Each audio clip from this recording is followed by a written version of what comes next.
అన్న చెప్పండి, ఈ ముదిరాజులని బీసీ డీలో నుండి ఏలో చేర్చాలని చెప్పి అంటా ఉన్నారు. ఫస్ట్ దాని గురించి ఏం చెప్తారు మీరు? అంటే లోక్సభ విపక్ష నేత రాహుల్ గాంధీ గారు భారత్ జోడో యాత్రలో భాగంగా బీసీలకు అణగారిన వర్గాలకు కంపల్సరీ రిజర్వేషన్లు కల్పించాలని చెప్పి రాహుల్ గాంధీ గారే చెప్పినటువంటి పరిస్థితి. గడిచిన 78 స్వతంత్ర భారతదేశంలో ఉత్పత్తి కులాలకు బీసీలకు రిజర్వేషన్ లేవు ముందుగా.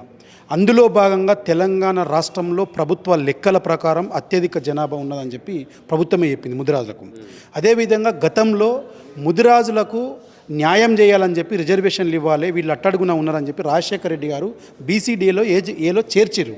కానీ కొన్ని అనివార్య కారణాల వలన ఉపకులాలు వెళ్ళి కోర్టులో కేసేసిన మాట వాస్తవం. కానీ మేమేమంటున్నామంటే ముదిరాజు నాయకులుగా ఏ ఉపకులాలకు అన్యాయం జరగద్దు.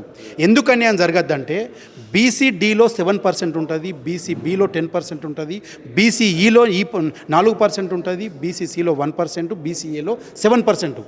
ఈ విధంగా కొనసాగుతున్నప్పుడు వీటిపైన బీసీ కమిషన్ పునఃసమీక్షించి పునరాలోచన చేసి బీసీడీలో ఉన్నటువంటి జనాభా కనుక 30 లక్షల జనాభా వెళ్ళి ఒకవేళ బీసీఏలో కలిపితే దీంట్లో ఉన్నటువంటి 7% బీసీఏలో ఒకవేళ రిజర్వేషన్లు పెంచాల్సిన అవసరం ఉంటుంది.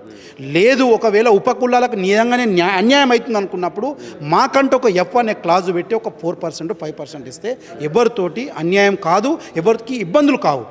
దీనిని గౌరవ ముఖ్యమంత్రి గారు బీసీ డిక్లరేషన్లో భాగంగా కామారెడ్డిలో కాంగ్రెస్ పార్టీలో మేనిఫెస్టోలో పెట్టినటువంటి మాట వాస్తవం. కాబట్టి గౌరవ ముఖ్యమంత్రి గారిపైన రేవంత్ రెడ్డి గారిపైన మాకు అపారం నమ్మకం ఉన్నది. ఎందుకంటే రిజర్వేషన్లు వస్తామని నమ్మకం ఉంది. ఇప్పటికే ప్రభుత్వము 80,000 ఉద్యోగాలు భర్తీ చేసింది. కానీ ముదిరాజు యువత నష్టపోయింది ఉద్యోగాలలో భర్తీ కాకుండా. ఒకవేళ ఇక ఇచ్చే ఉద్యోగాలలో భర్తీ అయ్యే ఉద్యోగాలలో ఒకవేళ మీకు రిజర్వేషన్లు ఇస్తే ఈ బీసీలో ఉన్నటువంటి ముదిరాల్లో ఉన్నటువంటి యువతకు అన్యాయం జరగకుండా న్యాయం జరుగుతుంది, ఉద్యోగాలు వస్తాయి. కాబట్టి అదేవిధంగా అత్యధికంగా జనాభా ఉన్నప్పుడు పార్టీలో కూడా విస్మయానికి గురి చేయకుండా అవకాశాలు ఇవ్వాల్సిన అవసరం ఉన్నది. కాబట్టి మేము కూడా కోరుతా ఉన్నాం. మేము తెలంగాణ జనసమితి పార్టీగా కాంగ్రెస్ టీజేఎస్ పార్టీలో ఉన్నటువంటి నేను జనరల్ సెక్రటరీ, నా పేరు నిజ్జన రమేష్, నేను తెలంగాణ ఉద్యమంలో ఉన్నా.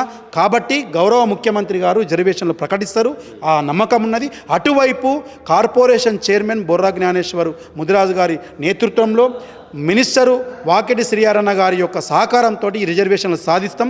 యువత ఎదురు చూస్తుంది. కాబట్టి ఎటువంటి ఇబ్బందులు కావని మా కార్యాచరణ మాకున్నది. భవిష్యత్తులో ఇదే విధంగా ముందుకెళ్తామని సందర్భంగా గుర్తు చేస్తా ఉన్నాం.